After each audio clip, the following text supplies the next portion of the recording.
Assalamualaikum warahmatullahi wabarakatuh. Perkenalkan, nama saya Fatahila SHMPD dari Program Studi Pendidikan Guru Sekolah Dasar Rumpun Keilmuan Pendidikan Pancasila dan Kewarganegaraan. Saya diberikan amanat oleh kampus Universitas Muhammadiyah Prinseu Lampung untuk mengampu mata kuliah dasar umum MKDU yang berbobot 2 SKS, yaitu mata kuliah Pendidikan Pancasila atau Pancasila, di mana mata kuliah ini adalah mata kuliah wajib sebagaimana diamanatkan oleh Undang-Undang Nomor 12 Tahun 2012 tentang Perguruan Tinggi, di mana dalam kurikulum pasal 35 tentang kurikulum bahwa mata kuliah yang wajib diberikan pada setiap jenjang di perguruan tinggi itu ada 4, yaitu Pancasila, Kewarganegaraan, Pendidikan Agama, dan Bahasa Indonesia.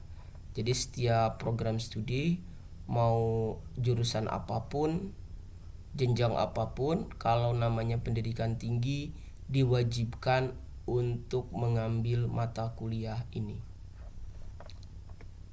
Nah, adapun identitas pribadi saya beralamat di Kampung Siger nomor 43, Jalan Raya Ganjaran Bernung, Pesawaran, Lampung, di mana saudara bisa menghubungi saya melalui telepon atau WA dengan nomor 089535357649 atau email fatahilapgsd@umpri.ac.id atau otofatahila@gmail.com. Nah, karena mata kuliah Pendidikan Pancasila ini adalah mata kuliah wajib, maka saudara harus serta-merta mengambil mata kuliah ini sebagai mata kuliah wajib universitas. Nah, mata kuliah ini juga dikenal sebagai mata kuliah pengembang kepribadian, di mana mata kuliah ini bertujuan untuk mengembangkan kepribadian saudara. Jadi saya selaku dosen, walaupun kita kuliah secara online, saya tetap memperhatikan karakter saudara-saudara melalui daring ini. Ya, kinerja saudara bagaimana itu melalui daring ini akan saya perhatikan. Nah, untuk pertemuan pertama ini kita akan membahas mengenai jalannya perkuliahan kita selama 1 semester atau yang kita kenal sebagai kontrak perkuliahan. Adapun isi pembicaraan kita pada hari ini adalah mengenai 1. Tata tertib perkuliahan, 2. Kegiatan pembelajaran, 3. Rencana jadwal pembahasan materi dalam perkuliahan, 4. Komponen penilaian, 5. Teknik absensi, 6. Pelaksanaan kuis, 7. Pengerjaan tugas, 8. Ujian tengah semester, 9. Ujian akhir semester, dan 10 tentang pengolahan nilai. Nah, untuk tata tertib, secara umum setiap mahasiswa harus mengikuti tata tertib perkuliahan yang telah ditetapkan oleh Universitas Muhammadiyah Prinseu Lampung selama masa new normal pandemi COVID-19. Secara khusus untuk mata kuliah Pendidikan Pancasila ditetapkan sebagai berikut. Mahasiswa diwajibkan menunjukkan KRS untuk ditandatangani sebagai bukti kepesertaan dalam perkuliahan paling lambat pertemuan ketiga. Tetapi dalam jadwal saya itu pada pertemuan kelima, ya. Kemudian mahasiswa diwajibkan mempersiapkan sarana dan prasarana pembelajaran, baik untuk pembelajaran secara langsung maupun untuk pembelajaran secara daring. Kemudian mahasiswa ketika melakukan perkuliahan daring diwajibkan untuk memakai pakaian sesuai dengan tuntutan cara berpakaian mahasiswa Universitas Muhammadiyah Prinseu Lampung. Mahasiswa dipersilahkan meminta konfirmasi kepada dosen untuk melakukan tatap muka apabila telah terlambat selama 30 menit dari waktu yang telah ditetapkan. Perubahan lebih lanjut akan dikonfirmasi kemudian. Ya. Nah, karena kita belajar selama 2 SKS, maka satu kali pertemuan kita akan memakan waktu 100 menit tatap muka, 120 menit tugas terstruktur, dan 120 menit tes. Nah, untuk sumber bahan ajarnya, literaturnya adalah buku ajar mata kuliah umum pendidikan Pancasila yang dikeluarkan oleh Ditjen Pembelajaran dan Kemahasiswaan. Nanti saya tunjukkan pada pertemuan berikutnya. Kalau hari ini mohon maaf saya tidak bisa. Kemudian yang kedua, Pendidikan Pancasila dan Kewarganegaraan, Panduan Belajar di Perguruan Tinggi yang saya tulis sendiri. Kemudian Pancasila dalam Makna dan Aktualisasi, itu karangan Ngadinus Surip, Sahrial Sarbani, dan Ahraman HI. Kemudian ada Pendidikan Pancasila, Refleksi Historis, Epistemologi, dan Rekonstruksi untuk Masa Depan. Itu menurut yang ditulis oleh Profesor Udin Winata Putra dari Universitas Terbuka. Media pembelajaran dilakukan melalui fasilitas daring dengan menggunakan Google Classroom. Nah, di mana kalian itu harus tergabung atau memiliki akun di dalam Google Classroom. Kalau tidak memiliki, maka kalian diwajibkan untuk mengunduhnya. Kemudian kita akan menggunakan Google Meet terlebih dahulu, YouTube, media sosial WA, video conference Zoom, dan Surel. Kalau Surelnya itu ada Auto Fatahillah Gmail.com dan Fatahillah PGSD Umpri Aceh ID. Nah, untuk langkah-langkah pelaksanaan kegiatan belajar kita. Nah, dosen itu akan memberitahu kelas dimulai melalui Google Classroom dan WA.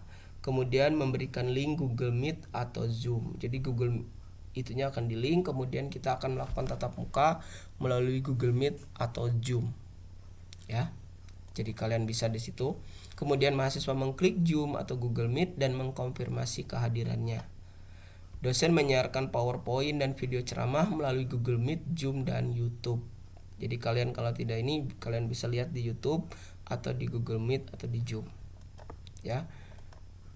Setelah perkuliahan dosen, mahasiswa meresume hasil pembahasan dalam perkuliahan yang nantinya akan dijadikan tugas tengah semester.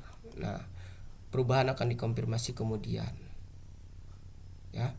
Mengenai rencana jadwal pelaksanaan kuliah. Nah, pada pertemuan pertama itu akan ada sosialisasi kontrak kuliah. Kedua ada tatap muka, pembahasan bab 1 kelahiran Pancasila dalam sejarah perjuangan bangsa.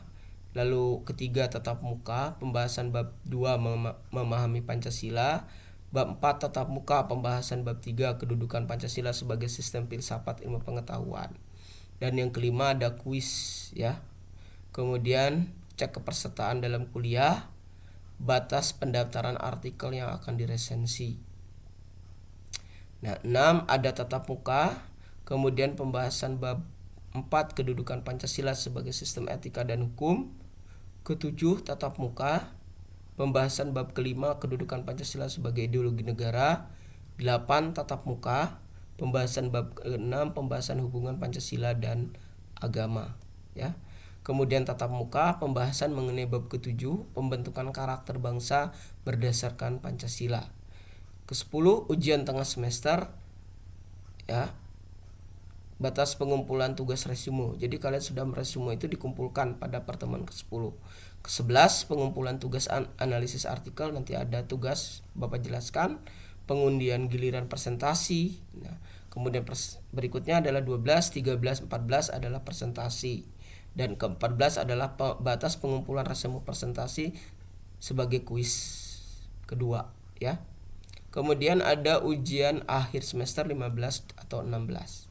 Nah, untuk komponen penilaian, nah itu terdiri dari 30% absensi ditambah 25% tugas semua pembahasan semester. Kemudian tugas resensi artikel, 20% penampilan presentasi artikel. Nanti digabungin, kemudian ini adalah bobotnya sebanyak 30% dari nilai seluruhan. Kemudian ada rata-rata kuis 1, 2, dan 3 bobotnya sebesar 25%. Kemudian ujian tengah semester bobotnya sebesar 20%. Kemudian ada ujian akhir semester bobotnya 25%. Nah, bagaimana mekanisme melakukan absensi? Setiap mahasiswa ketika dijadwalkan untuk melakukan tatap muka harus terhubung dalam Google Meet.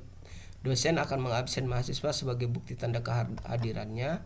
Absensi akan dihitung apabila dosen telah mengkonfirmasi kehadirannya dalam Google Meet, di mana absen akan Bapak sampaikan apakah menggunakan Google Form atau menggunakan Google Classroom, ya, itu silakan. Nanti perubahan akan dikonfirmasi kemudian. Untuk mekanisme pelaksanaan kuis, soal kuis akan dikirimkan melalui Google Classroom, di mana dosen mengirimkan link lewat Google Classroom. Mahasiswa klik link Google Classroom, kemudian membuka identitas berupa alamat, surel, nama, NIM, prodi kelas. Mahasiswa menjawab soal kuis yang merupakan evaluasi terhadap pembahasan bab sebelum kuis dilaksanakan. Khusus untuk kuis 3 merupakan hasil resume presentasi tugas akhir semester. Nah, untuk mekanisme pengerjaan tugas, ada tugas resume perkuliahan. Nah, tugas resume perkuliahan ini adalah tugas yang bersifat individual, ya, dilakukan oleh masing-masing individu. Jadi setiap mahasiswa setelah dosen melakukan tatap muka diwajibkan membuatkan resume. Resume ditulis tangan di kertas HVS ukuran F4 dalam format yang telah ditentukan. Nanti Bapak akan kirim formatnya, ya, atau blankonya, ya. Dikirimkan melalui Google Classroom. Hasil resume dipindai, di-scan dan disimpan dalam format dokumen PDF dan dikumpulkan lewat Google Classroom pada pertemuan 9 sampai 12. Tidak boleh lebih dahulu dan tidak boleh belakangan.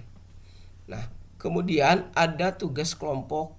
Nah, tugas ini dinamakan tugas resensi artikel, di mana mahasiswa membentuk kelompok, masing-masing kelompok terdiri dari 5 sampai 10 orang. Setiap kelompok mengunduh artikel yang bertema Pancasila dalam Google Scholar atau Cendekia. Setelah mendapatkan artikel, maka kelompok tersebut segera mendaftarkan artikel yang ingin diresensi, ya.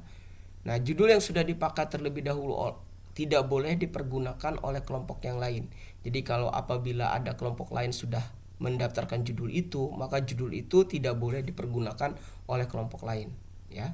Setelah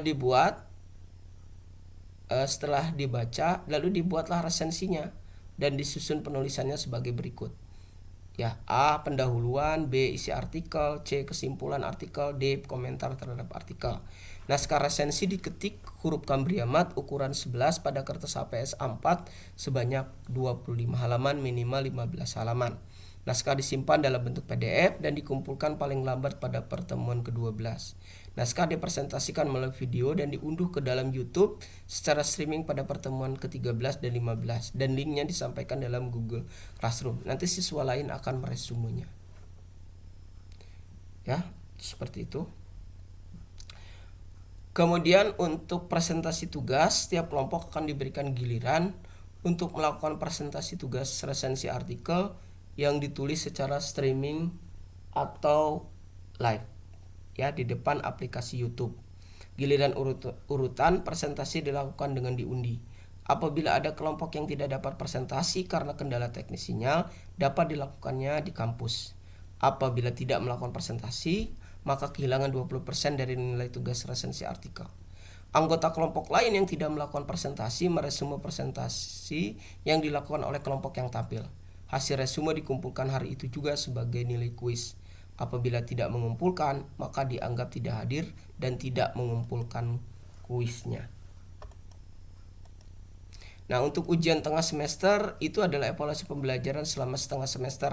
Nanti itu akan diberikan pertanyaan melalui Google Form dan dipersilakan menjawab sesuai dengan waktu yang telah ditentukan. Ya, nanti Google Formnya yang ini. Nah, ujian akhir juga sama seperti itu. Mekanismenya nanti bisa bertanya lebih lanjut, ya.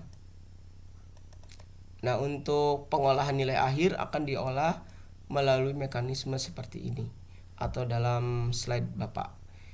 Nah, selamat belajar. Untuk kalian, kalau ada pertanyaan silahkan kirimkan melalui WA Bapak atau melalui email Bapak. Silahkan kalau ada pertanyaan. atau nanti melalui Google Classroom, boleh bertanya ya. Bapak akhiri, wabillahi taufiq wal hidayah.